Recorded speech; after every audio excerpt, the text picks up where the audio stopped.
sa inyo lahat. Ako po si Ron Angeles. Ang role ko po dito is, ako po si Major Vincent Velasquez. Ako po ang head security ni Governor Rafael Sagrado hanggang siya po ay magpresidente. Ang trabaho ko po ay bantayan siya palagi.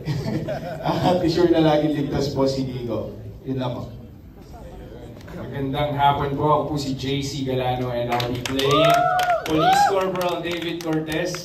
And yung role ko po isa po sa mga bagong panggigigilan po ng masa. Ayun po. And magbubuntokan niyo po talaga ng galit bilang ako po ay isa sa mga magpapahirap sa lahat ng mga karakter po dito sa Pamilya Sagrado. Jace, lumapit ka na kanina.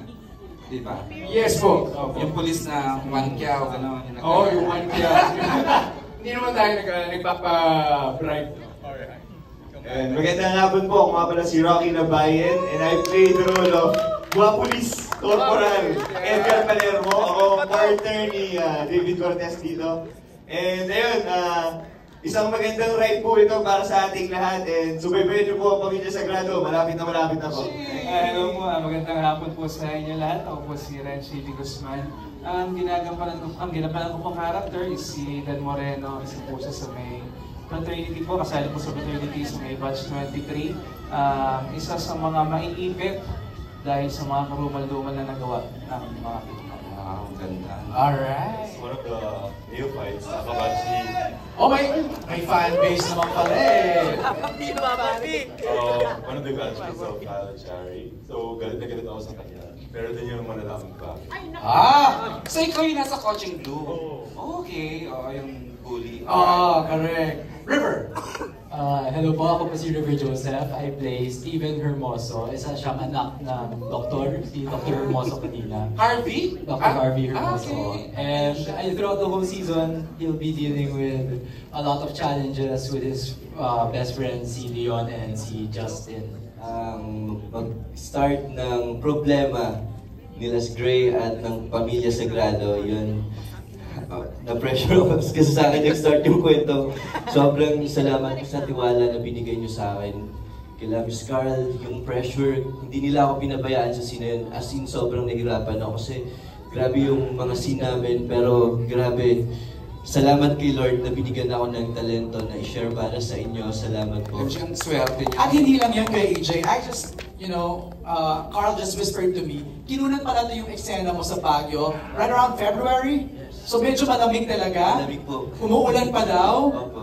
Wow! Grabe pa na mukha mo nilang nakita namin. Yung time ko na yun, as in sobrang grabe. Nilubog talaga ako sa lupa. And nilagyan pa ako ng water sa... So nalunod ako. Nalunod ako kasi kailangan sa scene na yun para grabe. Pero naiyak ako nung napanood ko. Even yung nag-vomit ka ng blood, Yes. you could feel the pain, Jace. Ang galing. Thank you po. Congratulations! Thank you, JC. Valentino! Magandang hapon po sa inyo lahat. I'm Valentino Jafar po, bilang Tyrone Villarito, scholar ng Gamma Sigma Psi. So, makikita niyo dito loyal ba ako or gaano ako ka-loyal. Napanood ka na namin, Val? Hindi ba na? Wala pa daw. Kasama ako dun sa sa tatlong yun, yung si Steven, Leon, and si Justin. Requirement pa sa frat nyo na kailangan bawal below 5'6"? Ay. Natatangkad lahat eh. Depende ka, MJ, 5'7", Natatangkad lahat 5'8". eh, di ba? Parang walang Walang short guy. Walang short guy eh, di ba? Val, maraming salamat. Sean! Joining us today and playing the role of Rafael Sagrado. Thank you for coming to watch. I'm just really grateful ABS for giving us this project, and I'm just really happy to be part of this team. So sana resonate yun sa audience. We're gonna run for a couple of months and sana samahan nyo kami sa aming journey na napaka-colorful na napaka-complex. Maraming salamat po. Piolo, I have a question. Alam ko it can be overwhelming now, yung nangyayari na sunod-sunod yung promo and then we're having this premiere. But when you look left and when you look right, ano yung pumapasok sa isip mo? Such a big cast. Just to be part of this big cast, big ensemble. I was there. I was looking at everyone here. Parang sabi ko, napaka-swerte naman na maging parte ng isang napakalaking production. It's just nice to be part of something so big, something so grand, and something so meaningful. So yun na nakaka-humble ba? Nice. And Jay, yes. if I may share lang, grabe yung first 20 minutes na pinaiyak tayo ni Shaina, Tito Joel, and Kyla, no? Kinapitan mo agad yung drama. Tapos papasok yung plot naman nila, ano na, iiyak ka na, gagalit ka. Maiinis So ka napanood naman. mo na Finally. Pangalawa, pinadala kang file. Pero pinanood din sa widescreen, unbelievable performance by everyone. Alright. Okay, Kuya Corrupt politician is something I have not done before. So it's like walking on eggshells because ayaw mong masabihin na may pinapatamaan ka. Because at the end of the day, it's fictional.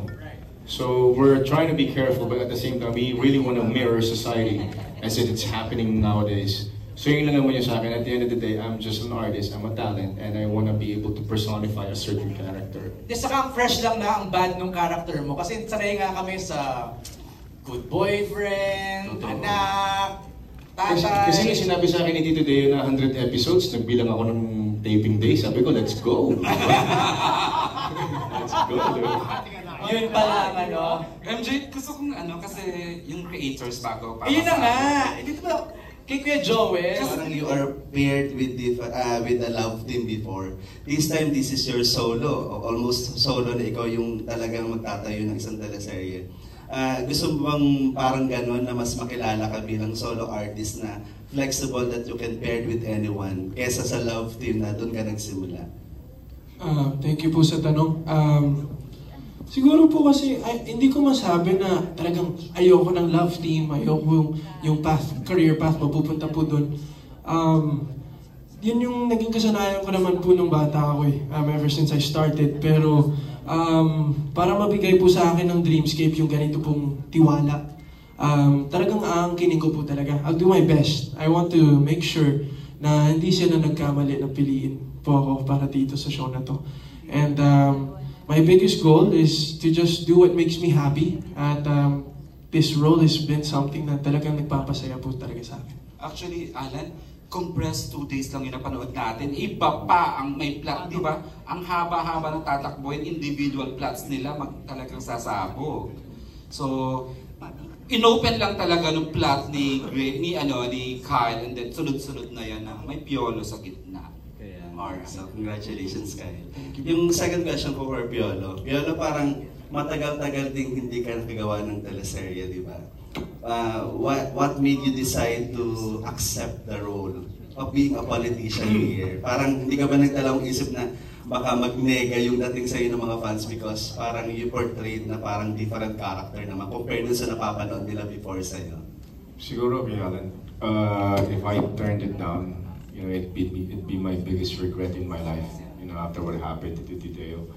But, taking on this character, yun yung sinasabi ko rin, responsibilidad ng isang artista to do something na sa tingin nila, hindi pa napanood ng tao. And when this was offered, it wasn't about being a bad guy or baka mag-paint ng ibang picture sa tao, but it's all about redemption.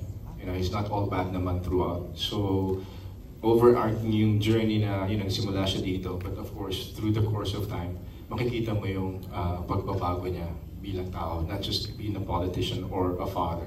So yun talaga yung nagustuhan ko sa kanya na, wow, nung sinabi sa akin, baka maging presidente ka ng Pilipinas dito, sabi ko, Tito Deo, ako presidente yung bata-bata ko, sabi niya, why not? Sabi ko, okay, if you believe, if you think I can do it. So that's when I realized, sabi ko, let's see, it's quite challenging, so why not do it? Thank you, Piolo. Congratulations, everyone. You did a great job dito. Thank you. Talagang kino-consider nila ako. I feel so blessed and flattered. I'll follow it up now with Mylene since katabi na niya si Aiko. Mylene, sinabi ko, I was very vocal, sinabi ko kay Piolo, perfect ang casting nyo as mag-asawa dito sa Pamilya Sagrado. Ang tagal daw, 90s pa daw yung last time na nag-work kayo together? I don't even remember that. Piolo remembers everything. Nung bata pa ako, kasi si... Oh, grabe ka! High pants ka muna.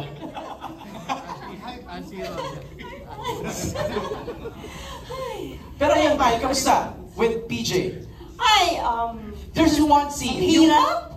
May one scene kayo doon, yung parang sumunod lang yung cameras, parang nag-uusap lang kayo sa camera. Grabe yun, yung eksena niyo doon. Yung nuances mo as a wife. Okay. Well, it's the way naman kasi my character, or the entire script was written by Joel, is very clear. And we did have a chance to discuss our roles and how we were going to attack it in the numerous workshops isa lang yata yun, sorry. The workshops that we did. Pero nahimay ng husto. It's not just something that we had to do sa set mismo. We had time to really discuss with the directors and our co-actors on how we were going to do the scenes and our roles. So pagdating namin sa set, there wasn't a lot of guesswork, but a lot of trust that we had to put na lang dun sa pagkakasulat ni Joel. Yun na nga yung resulta. It's very amazing. Si Sir Leo was present during the presentation to you, Mai? No, he wasn't at that time. No. Alright, din lang po ako sa love. Laging tinuturo po sa amin, never hate your character. Never deny your character. Kasi ikaw pa rin yun at the end of the day. Learn how to love your character. Para sa akin po, gusto ko po kay Moises is yung pagka-pure niya. Yung kung paano siya magmahal, bigay lahat. Kung paano siya magtiwala, bigay lahat. At kung paano kahit hindi para sa kanya yung ginagawa niya, basta alam niyang nasa tama siya, gagawin niya. And it's something na feeling ko maraming makaka-relate po sa sobrang sama ng mundo na ngayon, sa dami nangyayari po sa mundo natin. Kailangan natin ng hope katulad ni Moises. And I feel like that's something na talagang dapat abangan po ng mga tao. Totoo yung definition, one of the purest characters he has ever portrayed. Yes, po. Thank you, Pulot. Charot lang. Gray. Go ahead. One thing that I love about Justin, na super similar po sa akin, is his determination. Kumbaga, nakita niyo naman parang sa second time ko po i-watch this presentation, and his passion for his race car driving right now, that's the only thing in his life that matters to him. Parang ganun din po ako. Pag may something ako na gustong makuha o gustong ma-achieve, I'll only focus on that one thing. And what I hate about him is his means naman. Yung kung paano niya po gamitin at tinitear down yung mga ibang tao in such a brutal way, especially in this story, is something I disagree 100%. Ako, I'm the type of person that likes to just be in his own lane, and I think complete opposite po kami dun with the domination of the terrain na ginagawa ni Justin sa mga kapwa niya. Okay na, Lex? One more. Piolo?